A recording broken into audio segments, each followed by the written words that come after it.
Recording. Good evening. This just in. Red Pill 1. We're Red Pill 101. All right, so let's get started today. This is I'm here in Las Vegas, Nevada. This is Red One Studios, and just wanted to start riffing on a few things that are going on in the quote unquote manosphere right now. Should we even call it the manosphere anymore? How about we call it the manos? No, we're not calling it No. that. No, It's no. just the locker room. The manosphere sounds like It sounds like a it's a period. gay bar. is Yeah, what like a it is. menopause. We need something different. We actually do. It's the locker room. The locker room. The locker room. Don't even go there. Well, I tell you what's funny. Here's just so we can get started. Let's start with this. The red pill is not the red pill. The red pill is whatever anybody wants it to be right now. And as I said back in December of last year, right before, I should say, on our Rule Zero end of the year show, we make predictions. And one of the predictions that I made on that show was that by August, you would not recognize the manosphere. I was right. Actually, I was right probably in June, but I said by August, and now we are just approaching October, and here we are. So what's become of our beloved red pill / manosphere / men's self-improvement niche, whatever you want to call it? Well, now it's a political vehicle, and now it's a political football. And we've gone from making pickup artists the boogeyman to making those red pill guys the boogeyman. And before we get started in today's video, I'm going to be digging into the Matt Walsh, the most recent video of him criticizing the red pills take on marriage. And a reason why you get the scare quotes from me today is because much of this is just simply re-engineered, rehashed nonsense from really the last election cycle, because that's what we're about to launch into right now. One of the things I would like to start with is a saying that I can't remember who said this, but I've been re-quoting it and paraphrasing it for quite some time. If there is no boogeyman, no one gets paid. Now, who's the boogeyman? The red pill is now the boogeyman. Those red pill guys. Those red pill guys, those nebulous red pill guys lurking in the dark corners of the internet and the dark web 3.0 or 5.0 or whatever the hell they're talking about right now. And as I said, what's old is new. And so now we're also moving into the quote unquote intellectual dark web, although it's probably like 3.0 instead of 2.0. 1.0 would have been what the Cernovich, Sam Harris, Weinstein, and I don't mean Harvey, I mean Brett Weinstein. I guess you could probably throw Jordan Peterson in there. The intellectual Illuminati, right? So whatever they are, you're going to see them pop up. Well, they're already kind of popping up. Everybody's sort of jockeying for positions right now. But as I said before, if there is no boogeyman, nobody gets paid. And so now the most convenient boogeyman is the red pill.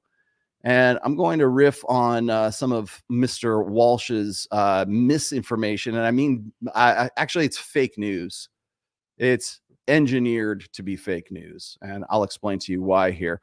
But the red pill has now become sort of this bugbear of traditional conservatives, or as Steven Crowder called them, and I thank you for this, Steven, big con. The big con is Daily Wire. So today we're going to start talking about some personalities of big con. One of them, of course, is Matt Walsh. Then we've got Michael Knowles.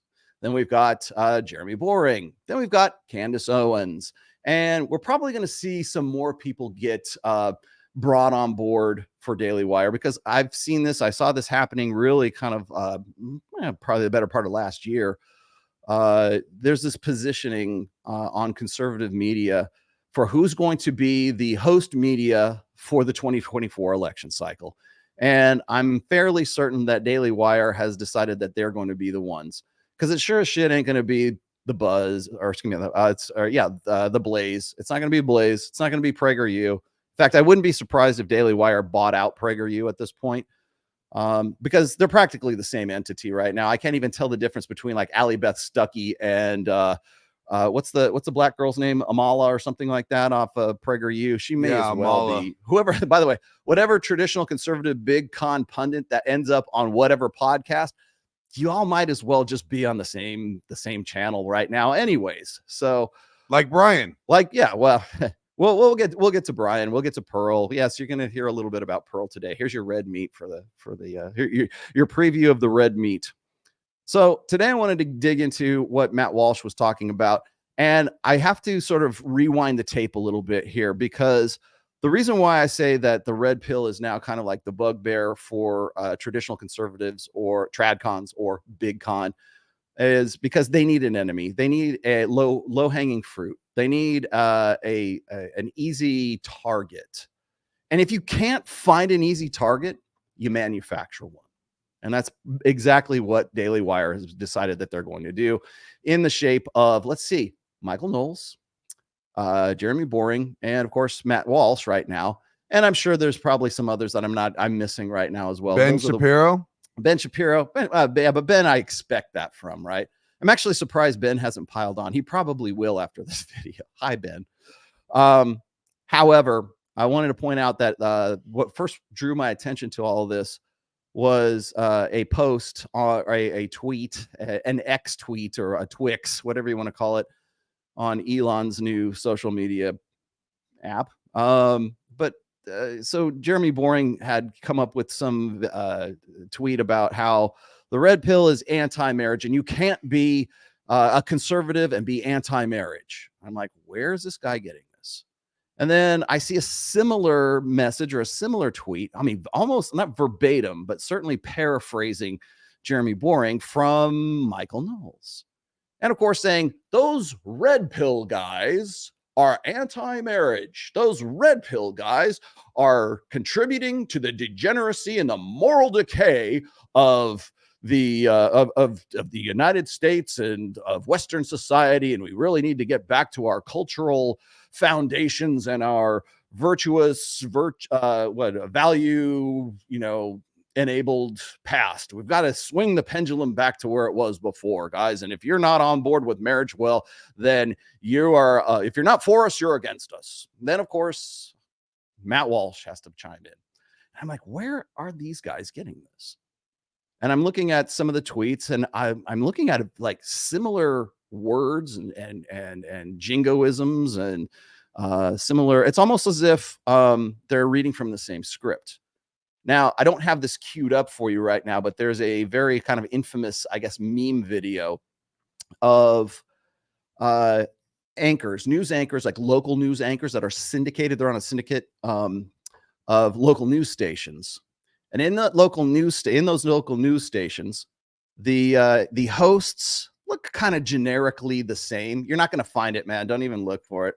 Or maybe you can. I'm not sure. If you can find it, that's fine. You don't have to interrupt anything for it. But the long and the short of it is you've got all of these hosts from all over the place, and each one of them is reading from the same script. They're using this, I mean, almost verbatim. They're using the same script. And so what it is it goes from each and every single one of these local news stations, and it basically doubles up and it repeats it. It's this big chorus of these news anchors reading from the same script. Is that it right there?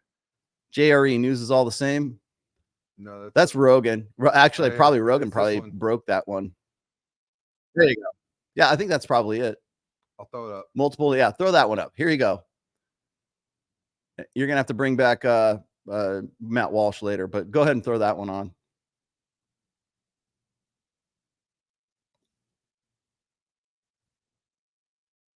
Is Jessica Headley. And I'm Ryan Wolf. Our greatest responsibility is to serve our Treasure Valley communities, the El Paso, Las Cruces communities, Eastern Iowa communities, Mid-Michigan communities. We are extremely proud of the quality, balanced journalism that CBS 4 News produces. But we are concerned about troubling, irresponsible, one-sided news stories plaguing our country. The sharing of biased and false news has become all too common on social media. More alarming, some media outlets publish these same fake stories without checking facts first. The sharing of biased and False news has become all too common on social media. More alarming, some media simply aren't true without checking facts first. Unfortunately, some members of the media use their platforms to push their own personal bias and agenda to control exactly what people think. And this is extremely dangerous to our democracy. This is extremely dangerous to our democracy. This is extremely dangerous to our democracy. This is extremely dangerous to our democracy. This is extremely dangerous to our democracy. This is extremely dangerous to our democracy. This is extremely dangerous to our democracy. This is extremely dangerous to our democracy. This is extremely dangerous to our democracy. This is extremely dangerous to our democracy. This is extremely dangerous to our democracy. This is extremely dangerous to our democracy. This is extremely dangerous to our democracy. This is extremely dangerous to our democracy. This is extremely dangerous to our democracy. This is extremely dangerous to our democracy. There you have it. Congratulations, Daily Wire. You played yourself. You're now local news station media, because every single one of your tweets, every single one of your shows, every single one of your clips, every single one of your coverage of really pretty much anything. But I'm noticing this because I'm seeing you guys throw the same narrative at the red pill. So it's the red pill's against marriage. The red pill's for vasectomies. The red pill is for XYZ. And every single one of you reads from the same script. Guess who the syndicate is? Daily Wire. Have fun with that one. So when I see stuff like this and I see the same talking points parroted back over and over and over again, I can only draw one conclusion, is that you guys are all reading from the same script. You guys, whatever your production team is, whatever your PR team is. In fact, I'm halfway convinced that you guys don't even do your own tweets at this point. Now, do I have Rollo doesn't have any proof of that? No, I don't have any proof of that, but I can show you the similarities in those tweets, man. And each and every one makes the same fundamental mistake. Those red pill guys, you guys never mention a name. You guys never say who you're talking about. Is it me? Is it Myron and Fresh? No, they point out Andrew Tate. Is it Andrew Tate? No, Andrew Tate's yesterday's news. Trust me. By the time let's see, February of next year rolls around, he's not going to be the household name that you think he is. But there's this similarity in messaging across all of the channels. Now, as I said, this is local news. Daily Wire is one source, and we know where it's coming from. Right? It's coming from Jeremy Boring. Hell, Jeremy's the one that started the whole thing off. In fact, every single tweet that came after that pretty much follows, I'm not to say verbatim, but it's paraphrasing the tweets before it, or it's paraphrasing the messages before it. The red pill is anti-marriage. No, we're not. And we never have been.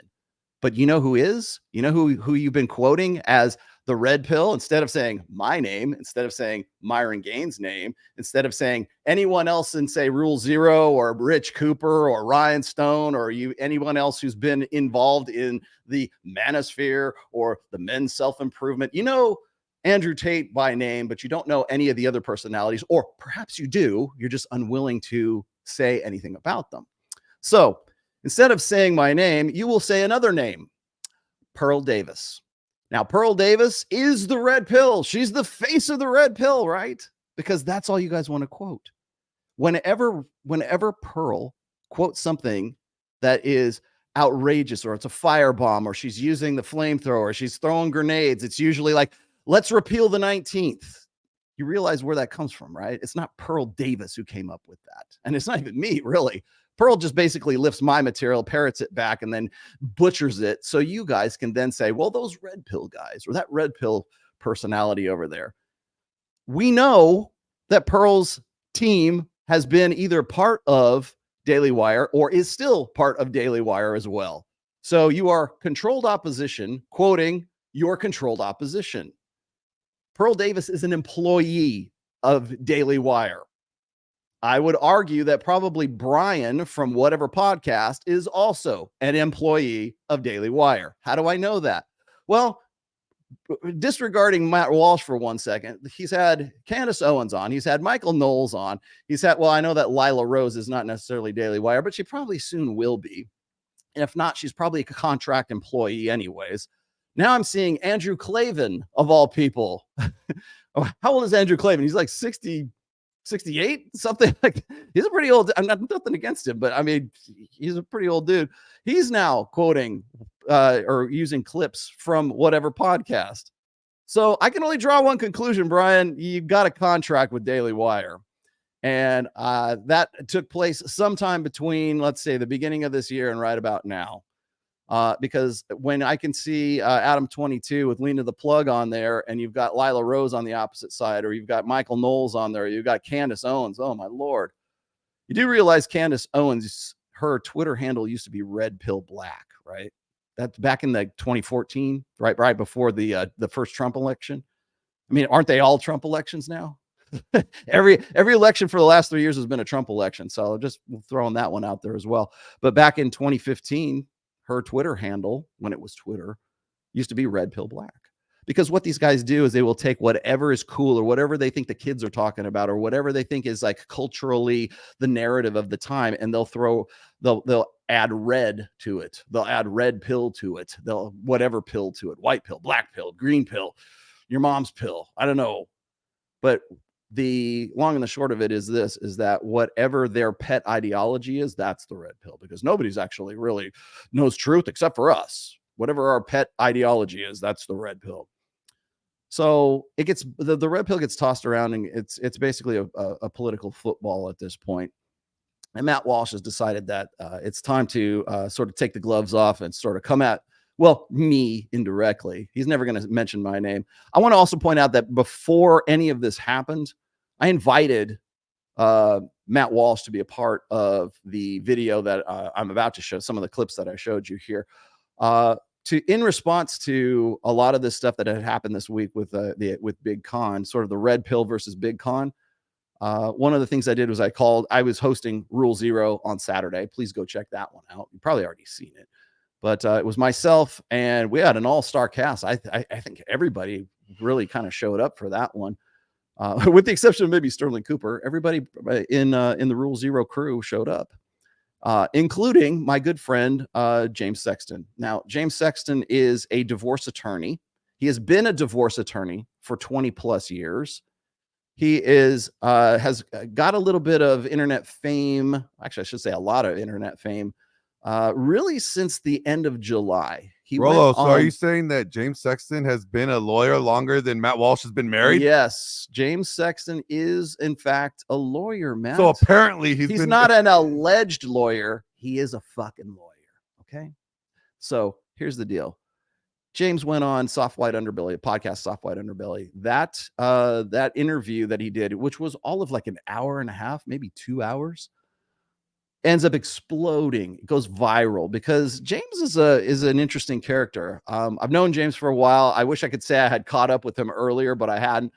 And then after that, I started making some clips of his Soft White Underbelly interview. And he reached out to me. I reached out to him, and I got him as a guest on my show about mid-August, which was directly after Soft White Underbelly.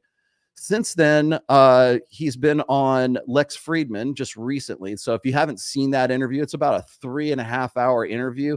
He went out to Austin, Texas, interviewed with Lex Friedman, and it was a very good show. I think anybody should, including Matt Walsh. You should I know it's really hard to sit there and watch 3.5 hours of a podcast. It's much easier just to carve up bullshit that your employee Pearl Davis says. It might be in your best interest to actually go and watch those before you start popping off about shit that you know nothing about. So yes, James Sexton has been an attorney for 22 years, 21 years, something like that. At least as long as I have been doing what I've been doing in the red pill space, the manosphere space, whatever you're going to call it. So he's been doing this for quite some time. So he's not an alleged lawyer. He is an actual lawyer and has tried. How many cases did he say he tried? I want to say probably in the thousands right now. But the guy definitely has the background to know what the fuck he's talking about. So if you're going to try to belittle him and try to like bring him down a notch by saying allege this and allege that, why don't you get your producers to find out who the fuck this guy is before you start mouthing off? Because all that does is lead me to believe that you're responding to something that Pearl put out there that your people probably put in her mouth to begin with. She's just a little puppet at this point. So with that said, I'm going to dig into what Matt Walsh was getting into today. You want to cue that up for me real quick? But I wanted to give you a little bit of perspective before we get into the guts of today's show. So what Matt is going to be responding to here is really the Rule Zero interview, or the Rule Zero show that we did on Saturday of last week. I then did the Rational Male, my show, with Jim and Mike Sartain. Had Glenn, you were in on that, and Ryan Stone was with us, and Andrew Wilson graciously decided to come in and be part of the discussion as sort of like a counterbalance too, because on my shows and on Rule Zero and on Red One Studios, we actually have people come in and we have like discussions with them. We don't just go and mouth off and pop off about shit that we don't know, or shit that we put into other people's mouths so we can get content. That's just manufactured content. Once again, before we get started, I'm going to go and I'm going to put the gauntlet down here on this table right now. If you want to talk about this, if you want to have a debate about this, Michael Knowles, Jeremy Boring, Matt Walsh, Candace Owens, I don't care who you are from Daily Wire. If you want to come to this table right here, this fucking table right here in Las Vegas, Nevada, and you want to have a live stream debate about it, please come. The table is yours. We're still waiting on yours. We're still waiting on we'll go to Sticky Paws. You want to be right here? That's fine. We'll go wherever the hell you want to. But we do it live. We're still waiting on Ben. We do it with a chat room open. We do it with the people who want to, if people want to super chat in and put their questions to you, that's how we do it. We don't go on just snipe from behind 20-minute cheese videos produced by your producers talking about shit they know nothing about and just mouthing off. We've been at this for quite some time. So I'm going to dig into what Matt Walsh had to say about, just some Zoom call that these guys got on to discuss marriage. So let's dig into this. I'm going to riff on his video here for a bit. So there's your preview. Here we go. I defend it because it's the bedrock of civilization, so it deserves defending. And I defend it because it's under constant attack, so it needs defending. And one of the most troubling developments in recent years, which we've discussed on the show in the past, is that these attacks are increasingly waged not just from the left, but from certain noisy segments of the right as well. Stop right there. Okay. First off, the red pill is not the right. It's not the left. It's not the middle. We're not libertarians. We're not conservatives. There's guys who hold very, very liberal beliefs in the red pill. There's guys who hold very, very conservative beliefs. It's a praxeology. It is not a ideology. It is not a political stripe. There are people who will argue with me over this, but I want to point this out from the very beginning here. We're not conservatives. And the red pill is not monopolized or owned by any particular ideology. Let's go. Right-wing influencers with legions of young, mostly male fans have decided that men should abandon marriage and family life and go their own way. And these influencers, many of whom consider themselves... Hold that there. Go their own way. Like MGTOWs? Say the fucking word, Matt Walsh. Men going their own way. What's funny to me is, like, I think he's reading from a teleprompter, and I'm not sure he's the one who did the writing for the teleprompter at this point. Let's continue. ...themselves a part of the so-called red pill movement, pretend to despise feminists, and yet have essentially arrived at the same conclusion as feminists, which is that we should give up on the family. The two sides hate men. Hold that real quick. Now, this right here is an attempt to say that the red pill is just the other side of the coin from feminism. They're different sides of the same coin. No, they're not. The red pill movement is not a fucking movement. It's not a political agenda. It's not a belief set. It's not an ideology. It's not a philosophy. It's not teaching. It's not preaching. It's not good. It's not evil. It's not any of that. It is just understanding what is real and what is not, what is true and what is false. That's what it is. And the problem that these guys have is that when you promote that and when you put something out there, you cannot just neutrally put out any kind of information without these guys having to have been told how to feel about that information. That's where all this stems from. marriage almost as much as they hate each other. Now, one of these influencers is a woman named Pearl Davis, who has garnered a relatively large following on YouTube and various social media platforms. She's in her mid-20s, single and childless, and yet full of opinions about modern marriage and family life, a subject that she has no personal insight into whatsoever. She spent the past few days on the internet complaining. Hey, Rollo. Yeah. Look at his glasses. Are there lenses in them, or is he trying to do the Mia Khalifa thing? No, you can see the prompter. Oh, you can see the prompter. Yeah. Watch, so he is that. yeah, you can see the past few days on the internet complaining about quote unquote trad cons like myself, who she says promote the nuclear family despite not understanding what it's really like. Okay. Yes, we men who actually. All right. So this is the buildup. Pearl is an employee. He only ever quotes Pearl. Who else does this guy quote? Is there anyone in the manosphere? Is there anyone in the red pill community that he quotes? And if there is there anyone he quotes as often as he does Pearl? Pearl is a reliable source of outrage bait. She is an outrage broker who is contracted by the Daily Wire. That's how, and by the way, you don't believe me? There's video. We're going to dig that video up as well. The video of her admitting to the fact that she works with or either former or current employees, or her handlers are former or current Daily Wire people. Continue. Actually have wives and children, don't know what it's like to be married, but a woman who is not married and has no children does know what it's like. In one of her tweets, she wrote, quote, "The trad cons push marriage because they aren't old enough to know better. They don't know the reality of what they're pushing." This is accompanied by a picture of myself, Ben Shapiro, and Michael Knowles. We aren't old enough to know better and don't know the reality of what we're pushing, yet a woman who is younger than us and single does know better and does understand this reality. Okay, hold on. Okay. Does that not seem contrived to anyone? Well, this is what Pearl always does. Yeah, of course it is. But the thing is like Pearl is very adept at regurgitating and parroting back shit that she's heard. And when you have people who are the producers and the really the behind the scenes people at Daily Wire, when they're throwing stuff out like this, they know what the response is going to be. That's a bait. That's bait for these guys. It's not even bait. It's part of the script. First we say this and then we say this.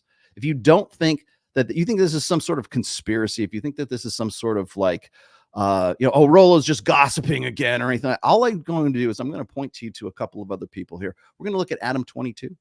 Adam 22 and Lena the Plug and the infamous porn video between Jason Love and Lena the Plug. And the buildup to that, it's engagement media. And this is Daily Wire sort of ham-fisted attempt to do engagement media, pretty much doing the same thing that Logan Paul has done with his wedding and the fight that's supposed to be happening. Did that happen yet? Did the fight go off with Logan Paul and not that Dylan, I'm aware of. What's his name? Dylan, Danny Dillon or something like that. Dennis Dillon. Yeah. Did that happen yet? Not that I'm aware of. Not that you're aware of. Okay. So all that outrage bait that gets thrown out there, trust me, all of this stuff is pre-planned. Everything. By the way, what we're doing right now, you're going to comment on this, you're going to throw hate at me, or you're going to throw love at me, whatever it is. Whenever I'm doing a live stream, that's engagement media. It's breaking down the third wall. Me just talking directly to you right now, that's breaking down the third wall. Or is the fourth wall, third wall, whatever it is, breaking down the wall between myself and the audience here. And also, people like to feel like they are not only being entertained, but also that they play a part in that entertainment. So it's almost like reality TV, but we're doing it in the social media age. So the way that I do that is I do live streams mostly, and let me stop lying. 5-hour live streams every Sunday, 1 p.m. Pacific, 4 p.m. Eastern. And anyone, even if you don't super chat, I often put up posts to people who I just think are interesting or have an interesting take, and they feel like they're a part of the actual show. They can in some way change the course of the narrative or the questions or the actual conversation that's going on in the show. Even on Access Vegas, when we read those super chats, or we encourage the girls to actually keep their phones on there so that they can watch and monitor the show, which by the way will be tomorrow on the 28th. But the long and the short of it is that we live in an era of engagement media. Now, just being on YouTube and having a streaming video going on and having the chat go on, that's one form of engagement media. OnlyFans is also a form of engagement media. And if we take it to a meta scale, we can see that what Logan Paul has done and what Adam 22 has done is they have taken the template for engagement media, and they've blown it up across all platforms, not just YouTube, but also other podcasts. And they encourage other people to participate in that same narrative for the event. In the case of Adam 22 and Lena the Plug, the event was the infamous porn video between herself and Jason Love. For Logan Paul, the event was supposed to be, I guess, the fight that's supposed to take place. And you've got Dennis Dillon, whatever, yeah, talking about the hell's her name? The chick who's the whore, yeah, Agdal, Nina Agdal. That whole buildup, that's part of the engagement media, and it's across all kinds of other podcasts. He's just basically following the same template that Adam 22 is. Now, guess what? In the political age and in the election cycle, we have Daily Wire, but Daily Wire does it badly. They do it, like I said, ham-fistedly. They don't know what the hell they're doing. And so the contrivance is obvious. And the contrivance in this case is Pearl Davis coming out with all of this crap about, oh, well, you know, these guys don't know what they're talking about. They're just old boomers, whatever, and they're out of touch. Well, what do you think is going to be the response to that? Exactly what he's getting into right here. So just for sake of argument, let's follow their logic for a moment. I am 55 years old. I've been married for 27 years. I have one daughter who is 25 years old. So no, I didn't get married because I knocked my wife up. Thank you very much. Let's just dispel that rumor right now. Okay. My daughter just got married back in the beginning of August of this year. Very proud of that. So if we're going to talk about experience, this red pill guy got married when, let's see, how old was it? Matt Walsh was 10 years old when Rollo Tomassi got married. So I think I got something to say about that, but you don't want to talk to me. You want to talk to Pearl Davis, who is your controlled opposition. That's what you would rather do. Sorry, but that sounds like a contrivance to me. Let's continue. Oh, she goes on to say that marriage is a terrible deal for men. And she later explains, quote, would you ever sign a contract that fails 75% of the time where your business partner is paid to break the contract? Why would you encourage men to sign that contract until the terms are fixed? Okay, now hold it right there. That entire tweet right there was lifted wholesale from the Black Pill and MGTOW. In fact, I would say she probably copy and pasted that or something that somebody else had done. That's all Pearl does. All she does is lift other people's material. All she does is copy and paste or paraphrase or take what's been done and amplify it so asshats like this can then do another video about it or do another tweet about it, because they don't care about truth. They care about content. They don't care about what's really going on. They care about the narrative, just like all of those talking heads, all of those NPCs at each one of those syndicated news stations. You may be surprised to learn that marriages fail at a rate of 75%. The figure that people like this normally use is 50%.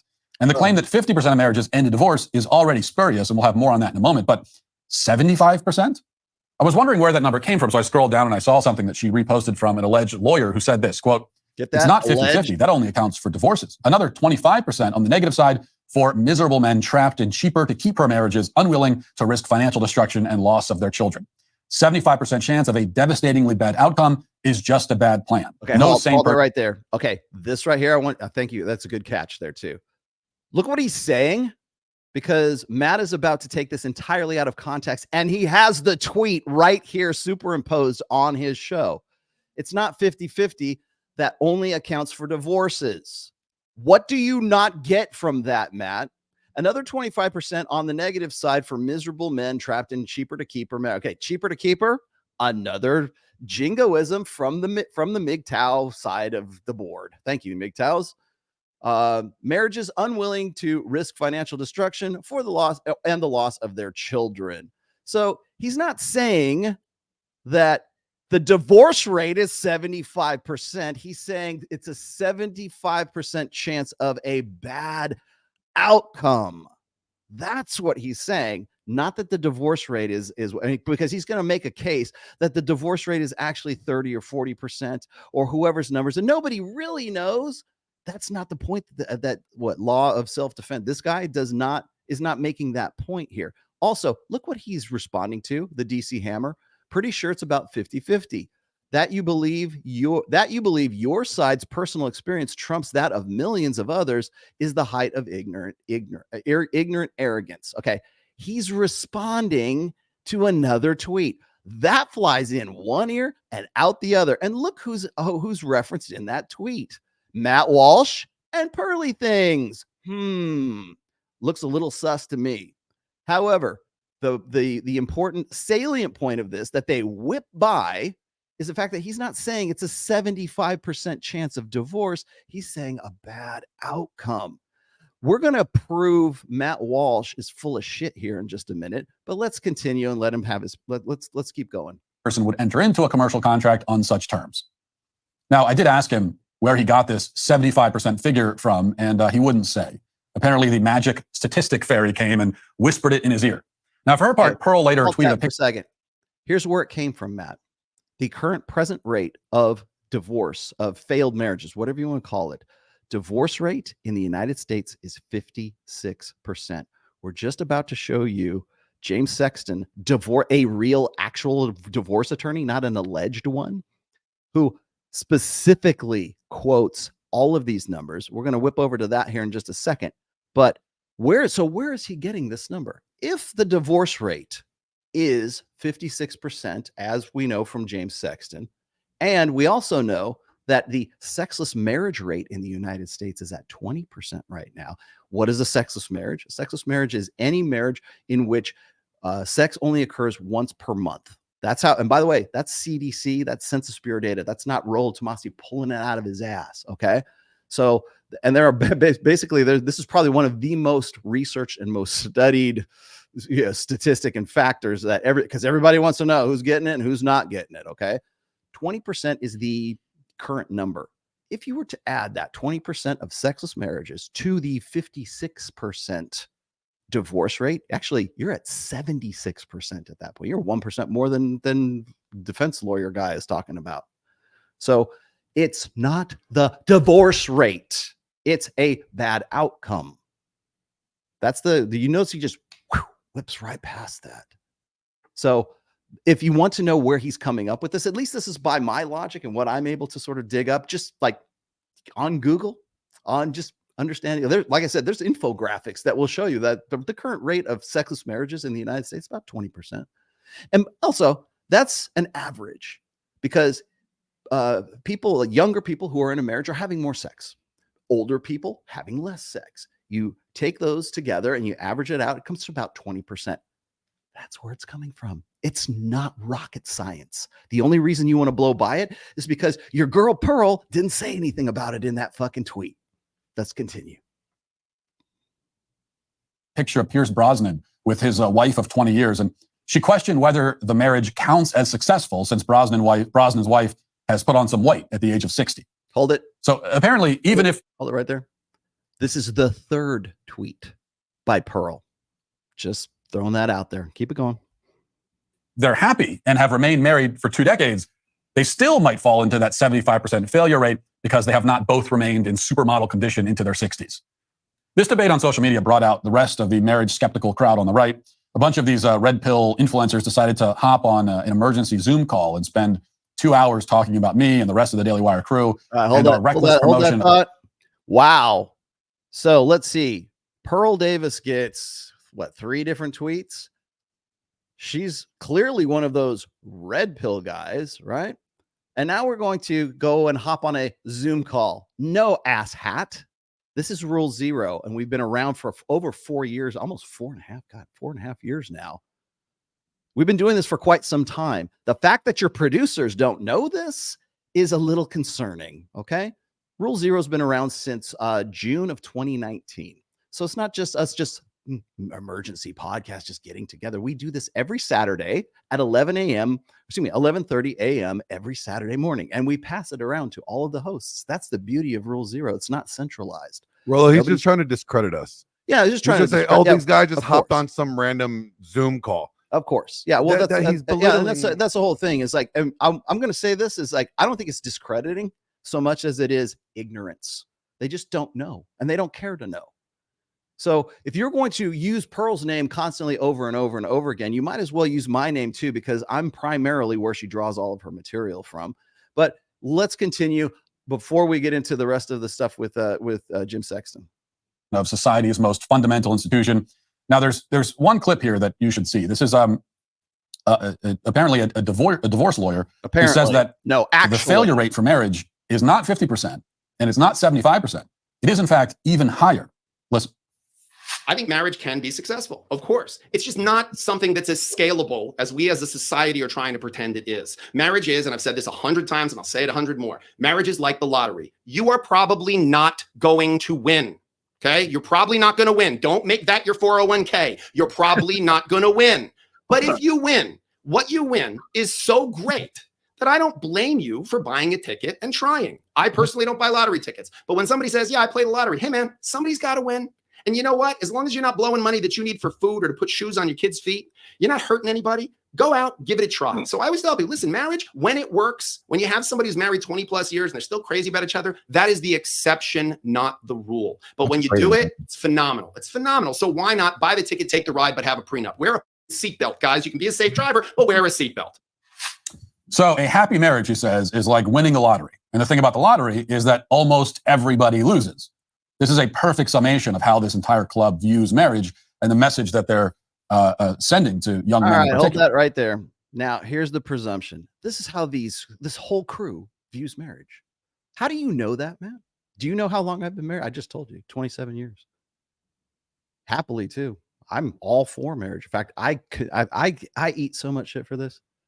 I always say, you know what? Men are better together than men and women are better together than we are apart. Men and women are innate, evolved, natural, instinctual complements to one another in our natural, idealistic, naturalized state. Let's just put it that way, minus all the bullshit, right? We're better together than we are apart. You know how many times I've had to defend that position against black pill doomers and the MGTOWs that you didn't want to say MGTOW, but that pretty much that's what you were saying. Yeah. You know how many times I've had to do that? You'll never will, because the only person you want to quote is Pearl Davis. Here's another quote from Rollo Tomassi. Hell, this is in my 4th book called Religion. Thank you very much. Where there's a very thick section in the very middle of that is dedicated to marriage, exactly this topic and exactly what we're talking about. And by the way, if you haven't picked up that book, it's on Amazon right now. It's my 4th book. Probably my best sources cited book that I've ever written. Took me 3 years to put it together. But in the marriage section in there, I explain exactly what these guys are doing right now. Like I'm saying, I'm not against marriage. I never have been against marriage. Clearly, I'm not. I've been married for 27 years. I am against the way we do it now. And if you had your producers pick and pull the parts of that same conversation out of there, where Jim and I are talking, or hell, if you had picked any of those from Lex Friedman to Soft White Underbelly to my first interview with him to even this interview and then the one we did on The Rational Male just last Sunday, had you gotten into all of that, you would understand that I've never been against marriage, nor am I against marriage right now. Problem. I think it's a great institution. That's the problem with it. I would love for guys and men and women to both have these great, wonderful, happy, satisfying, long-lasting, sex-filled, baby-filled, Save the West-filled marriages. But that's not what is happening right now. And it's not even marriage's fault for it. That's the thing that gets me.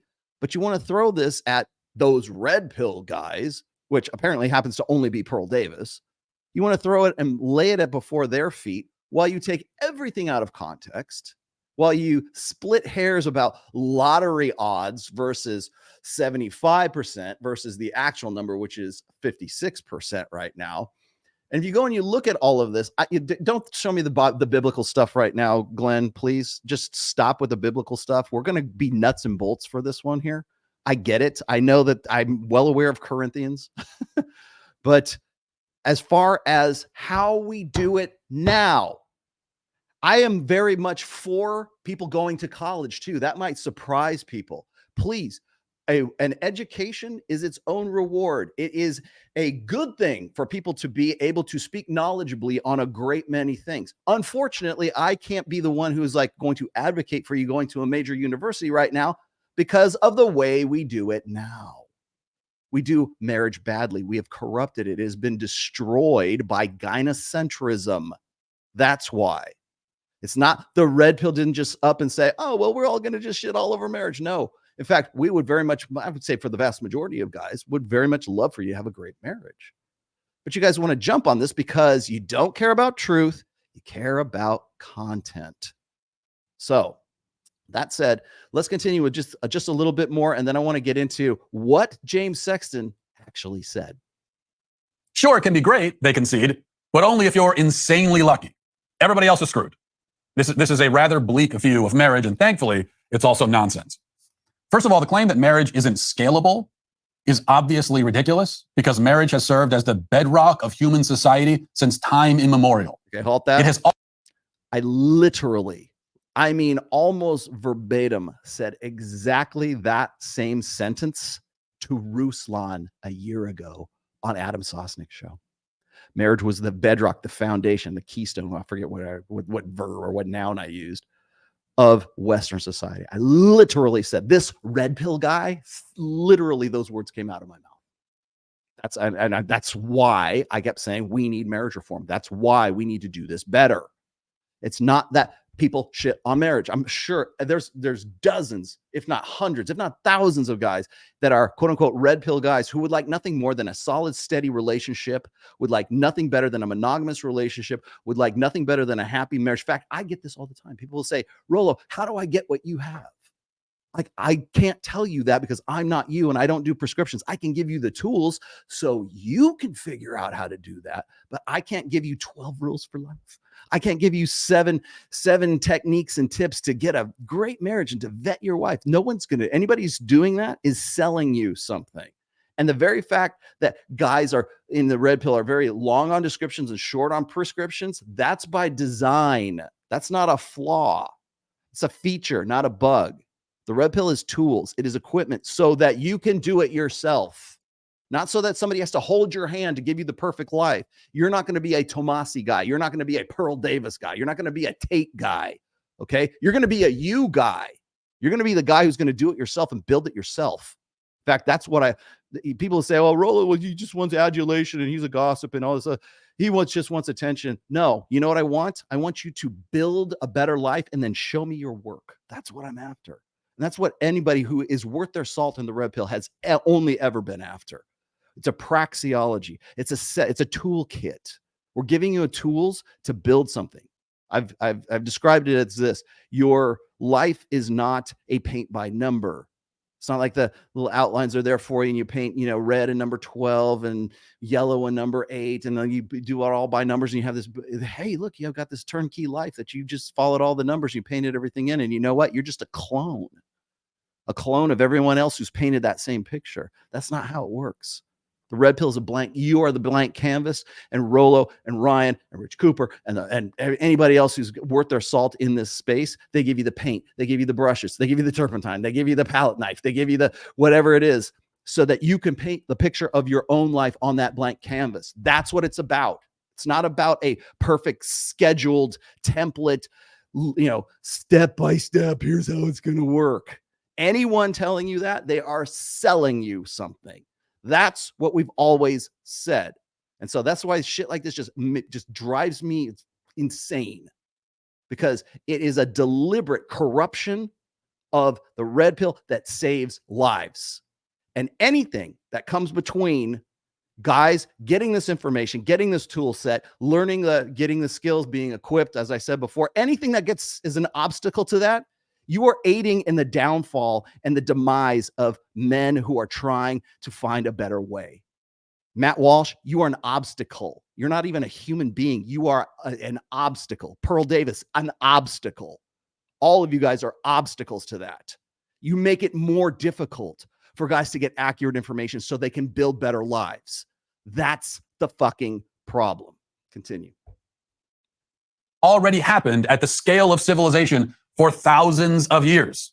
Now, the divorce lawyers come along and say that, this thing that society's been doing forever, turns out it doesn't work. Unless you're the 1 in a million. Okay, halt it right there. Halt it right there. It's not 1 in a million. And he's deliberately being obtuse here. let's split hairs. Let's say it's about the lottery. Let's say, where's he getting the 75%? Okay, let's go to we're going to go to the next clip I have here of Jim Sexton. We'll come back to Matt. Don't kill him out completely. But we're going to go to Jim Sexton here. This is a clip from my most recent show with Mike Sartain, Ryan Stone. Glenn, you were part of this. Yep. And and then Andrew Wilson, a conservative, right? He wasn't on board with a lot of stuff. He had a lot of counters. And by the way, it was a very good discussion. You know why it was a good discussion? Because he agreed to come on. Because he agreed to do it live. He agreed to sit here and listen to what we had to say. And he had counterpoints and back and forth. And everybody treats it as if it's this big competitive, like, team sport. Oh, he destroyed you. It's not about destroying your opponent. It's about being educated. And that's another thing that really irks me, is understanding the other side and saying, you know what? The only way to determine truth the only way to determine the strength of an idea is in the crucible, Andrew Wilson, in the crucible of open debate. You don't get that from Matt Walsh. You don't get that from Daily Wire. You don't get that from Candace Owens, although Candace, of course, goes on whatever podcast. But then what happens is it's just this finger wagging and you know, all the stuff they criticize Myron and Fresh for on Fresh and Fit. They're doing exactly the same thing. It's just in their own format. It's just Bible thumping and finger wagging at those ratchet hoes on Fresh and Fit. Well, I can't deal with them. Oh, let's go out to nice, safe, white, affluent Santa Barbara and wag our fingers at those girls. That's okay. We'll go ahead and do that. But again, controlled opposition. So here is a clip from my most recent show on the Rational Male. Go ahead. Yeah, it's okay. Keep it going. For happy marriages. Well, who the fuck is against happy marriages? Is there a group of people out there saying I'm against happy marriages? Because if you want to try to put that on the red pill, like that shoe just isn't going to fit. It's not like anyone in this community is saying, oh yeah, we think marriages suck and marriage as a technology is awful. And even if you're happily married, you should get unhappy and get divorced. That's a ridiculous argument. It's a straw man. So I think we should really be looking at facts. So let me throw a couple of statistics out here, a couple of facts. And then we can all figure out what to do with those, because, you know, I love people who say they love America but hate Americans. And I love people who say that, you know, they care about, you know, marriage satisfaction or the divorce rate, but all they want to do is just create barriers to getting out of unhappy marriages. They don't want to talk about the underlying causes for divorce. So let's talk about statistically what those causes are. And then anybody, particularly TradCom people that are saying, hey, we're really trying to support marriages, we want to end divorce. Cool. Instead of creating bigger barriers to divorce and making my job more lucrative as a divorce lawyer, maybe you can do some of these things that'll shore up helping people's marriages. So let's look at some statistics. So in terms of divorce rates, divorce rates, when people say 73% or in the 70s, yes, third marriages, if you're married 3 times, third time is not a charm, 73% divorce rate for third marriages, 67% divorce rate for second marriages, 52% divorce rate for first marriages. Now, this is the statistics as of 2021 because it takes the year for them to compile the statistics. So in 2023, you get the numbers that reflected the year of 2021, not 2022. So when you average it out, that's where you get this number of 56% marriages end in divorce, is that they're averaging out, but they're not giving the same weight to all 3 of those things. But it's 52% for first marriages, 67% for second marriages, 73% for third marriages.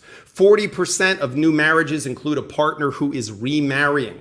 So the majority of marriages, 60%, are first marriages for both partners, but as many as 20% of unions are one person who's been married before. So again, remember, some of these statistics are a little tricky when you look at the divorce rate because you're talking about people who've been married multiple times, okay? Only 6% of divorced couples remarry each other. So I guess once you've seen the movie, you don't want to see it again. But interestingly enough, 72% of reuniting couples who remarry each other after divorcing each other stay married, which is really weird. Okay, this is a really interesting statistic. I'm going to be really interested to hear everybody's perspective on this. Having friends who are divorced dramatically increases your risk of divorce. Okay. Yeah. So couples who have friends who divorce have a 75% increase in their own marriage risk.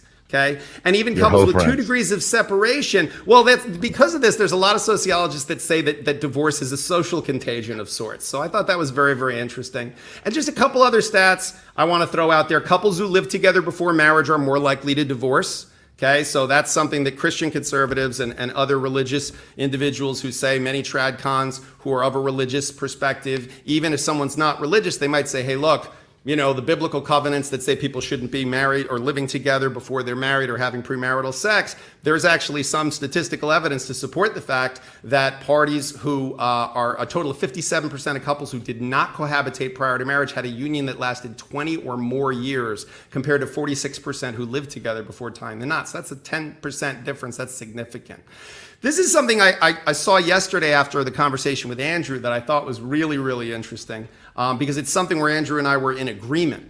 And that is over 70% of couples report not understanding the realities or stages of marriage. Okay, so this is people who are divorcing. 72% of them reported, and it's self-reporting obviously, okay, that one or both of them didn't fully understand the commitment involved in marriage before they got married. And that goes to Andrew's point yesterday that I very much agreed with about how there maybe should be better barriers to entry into the covenant of marriage. Maybe this is something that you shouldn't be able to do for $20 with Elvis marrying you.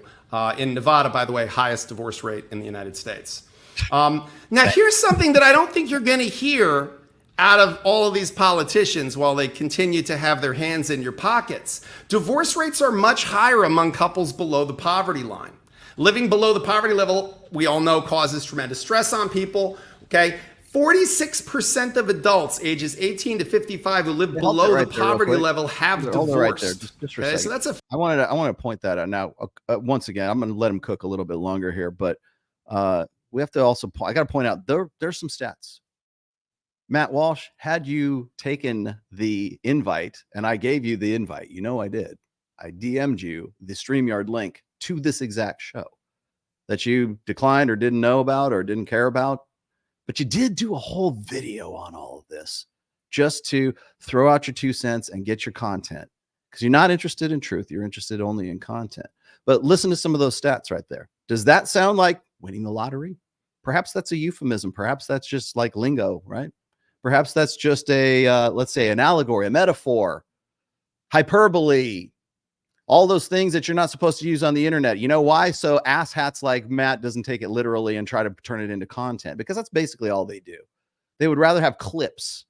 They would rather pull the clips from that. Of course, maybe I was an idiot, right? I alerted them to the fact that this was going on.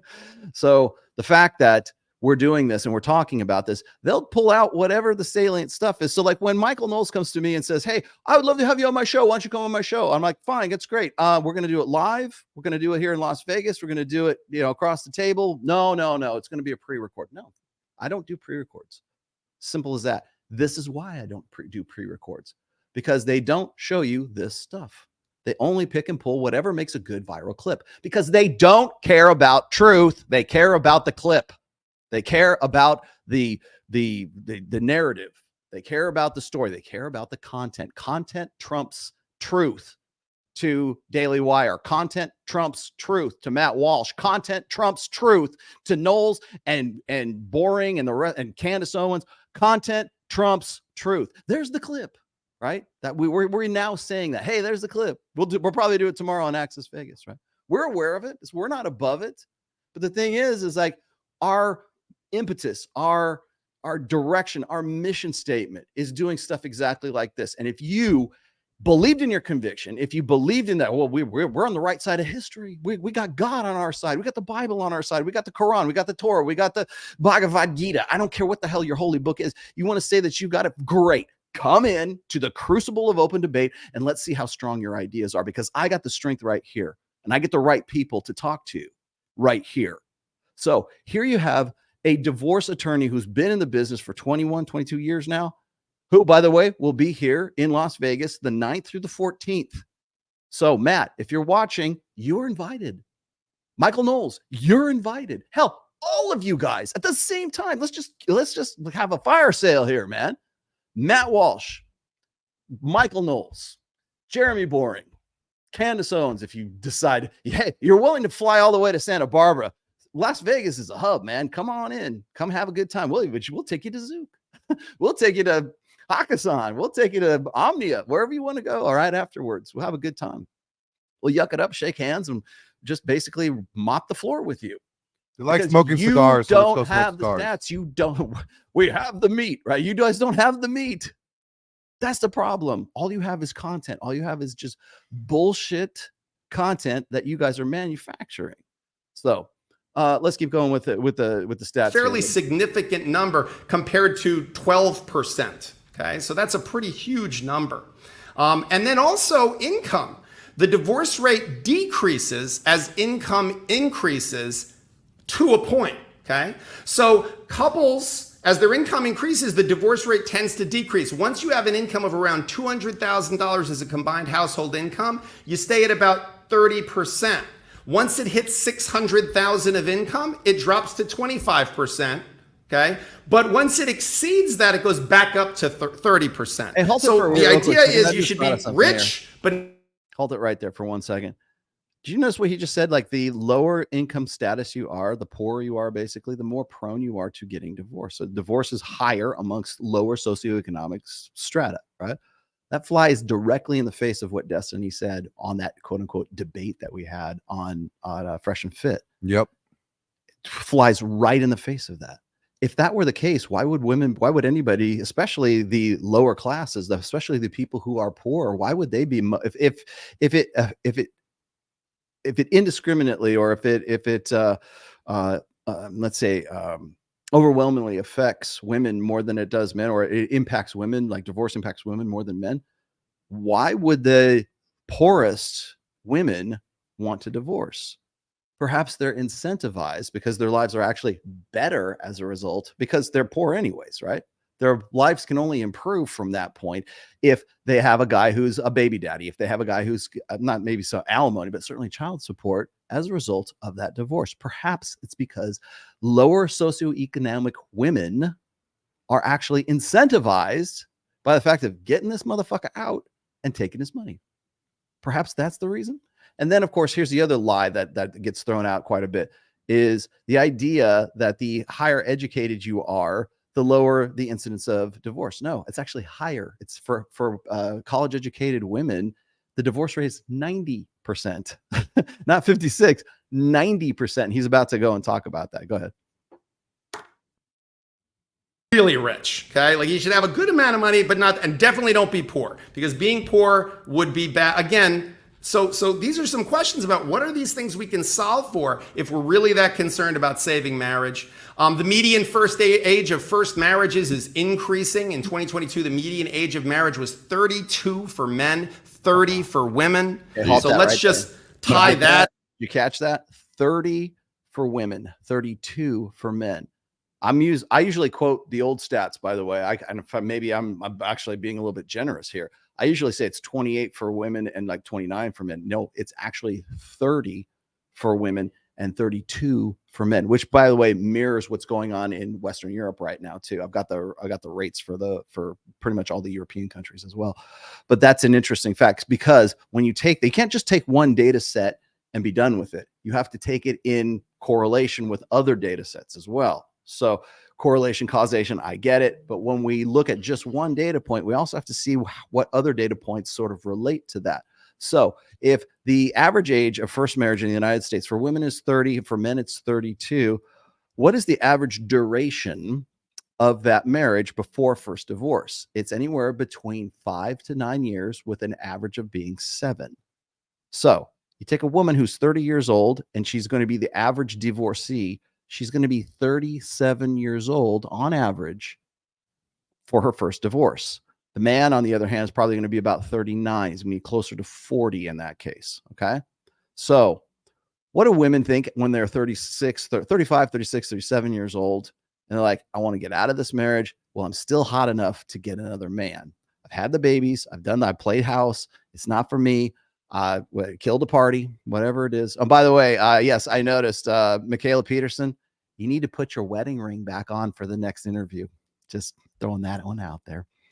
But so at 34, 35, 36, 37. If 37 is the average age of first divorce for a woman, what is that woman going through at that particular phase of maturity right there? What is she thinking? Why would that be? Why would she be incentivized to divorce at 37 years old? Continue. In with the biological yeah, let's tie. I know that Rollo's going to have a blast tying that in with the biological reality of when people have babies. But to put that in perspective, in 2012, okay, 2012, so we're going, because these are 2022 statistics, let's go back 10 years. The average age for a woman was 26, and for a man it was 28. So look at that jump in 10 years. Look at how much that's changed, okay? And then the average age of people who divorce, 46 for men, 44 for women. Couples who marry, this is a great one, before age 32 have the lowest divorce rates. But it has to be from 20 to 32. If you marry under the age of or at the age of 20, that's a higher divorce rate. Once you pass 32, the divorce rates increase by 5% per year until the age that they marry. So those are just some statistics. I mean, listen, there's a bunch more that I got for you guys in terms of educational levels. Obviously, the divorce rate for people with an education of high school or less is 39% for men, 37% for women. Whereas if you have a college education, 26% for men. So 26 versus 39, and 37 for women versus 30. So the trope that some people have in their minds that, you know, an educated woman is going to be more likely to divorce, that's actually not true. The lower the education level for women and for men, the higher the likelihood of divorce. So that's a very interesting statistic. And then I wanted to end on, because I know we have some religious people on the panel today, and I have a tremendous respect for religion. But the religion with the lowest divorce population is Hindu. So if we're very much pro-marriage, we need to get people out there. We need to evangelize for the Hindus. Because unfortunately, the highest divorce population is evangelical Protestants. So the evangelical Protestants are they're way far behind the Hindus. Only 5% of Hindus report divorce, okay? So we've got, as compared to 14% of evangelical Protestants getting divorced. But they are still doing better, by the way, than those who are unaffiliated or not religious. That's 11%. 11% so being religious does increase your chances of remaining married, particularly if you're Hindu. There you go. We should all be Hindu. You ready to convert to Hinduism there, Glenn? Yeah, no. Yeah. You sure about that? Because you know, we have guys like Sneeko and the rest of these guys who want to convert to Islam because they think that Islam is the most patriarchal, most steady, most stable, most, marriage friendly, save the Westish religion there is. No, your guys are mistaken. I don't take anything away from Islam, but Hindus, apparently they've got something going for them, right? Of course, it's the country, you got to remember, but still. You guys, if you are going to convert, which is apparently all the rage right now, well, I saw what Christianity was about. I saw what Judaism was about. I saw what Islam was about. And you know what? It seemed like Islam is more pro-masculine and more pro-family. And maybe it is. Is that some reason that you want to actually have some sort of religious epiphany and conversion? Apparently it is, because that's the new hotness right now, is to just sort of disingenuously decide to convert to whatever religion best fits your intersexual paradigm, I guess. Yeah, think about that before you guys decide you want to convert to whatever religion. Oh, Hinduism, for fuck's sake, So that being said, I wanted to also point out, does anyone think that we didn't do our homework on this? Does anyone think that the alleged divorce attorney hasn't done his homework over the last, 21, 22 years now? It's there. It was always there. Your producers deliberately overlooked it because it's more fun to poke fun at those red pill guys like Pearl, who happens to be the representative of the red pill somehow right now, by butchering and corrupting and essentially distorting everything that I've ever said, more or less, and calling it her own. Actually, I can't even blame Pearl. I have to blame her handlers at this point, because clearly they're in cahoots with Daily Wire at this point. So watch out for this stuff going forward. Anyone who tells you the red pill is this or the red pill is that, I hate to be the gatekeeper of this, but I don't know who else can be the gatekeeper. In fact, that's even a bad term. Like me and Glenn were talking about this recently. We're talking about like, should we be gatekeeping the red pill? And I'm thinking, you know, as bad a word as that is, as bad a context as it is, like clearly, like if you're into pop culture, if you have a particular game you like, or a comic book or Marvel comics or whatever your geek is, people get on your case for being a gatekeeper. Well, in that instance, maybe you're right. Maybe people who are just like sort of these encyclopedias of Marvel comics or Star Wars or whatever, yeah, you might have a case. But in some terms, you have to gatekeep, because if you don't, people come in and they shit up the bed. They shit in your house. When you let rats in your house, don't be surprised when they shit in your house. Don't be surprised when they mess things up. So sometimes, yeah, a little gatekeeping can be quality control. What you call gatekeeping, I will call quality control. And Pearl Davis, you're on notice. Brian, whatever contract you have with whatever and Daily Wire, I would probably reconsider it pretty soon, especially if you want to stay, you know, relevant in this sphere for any length of time. Because I'll tell you right now, pivoting, you're going to see all of these red pill content creators who were never really about it pivot to politics and pivot to the culture war, pivot to more political, ideological, religious, you name it, anything but intersexual dynamics. And it'll all be, we never knew ye. So bear that in mind when you're watching things like this.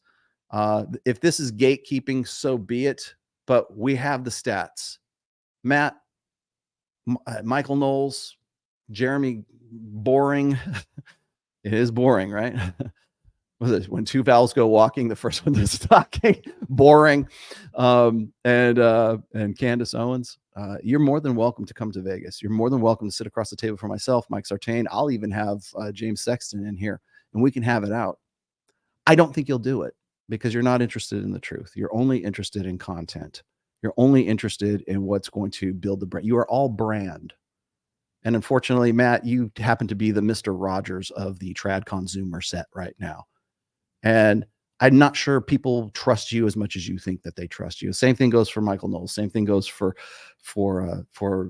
Jeremy Boring, who, by the way, I think is one of the principal partners in Daily Wire as it is. I didn't even know he had his own show.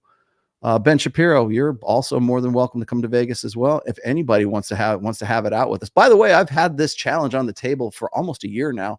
Right around November of last year, I said, you know what? If you want to have that debate you've been dying to have with Rollo Tomassi, you come right here. You sit across the table from me and we'll have it out. Please. Again, that's open to anybody, not just Daily Wire. But there's only two people who have had the balls to actually take me up on that. One of them is Gary the Numbers Guy and Sergio Solis from Purple Pill Podcast. Those two guys had more balls than you guys do. So bravo to Gary. Bravo to Sergio, who had the balls to come in here and actually have it out, because they're not cowards. Just really surprising for me to say. Those guys are not cowards. They sacked up and they showed up and we had to talk and we did what we did. You guys won't do that because you don't care about truth. You only care about content. So it's been the Rational Male. We are at Red One Studios, and we will see you on the next one. Thanks a lot.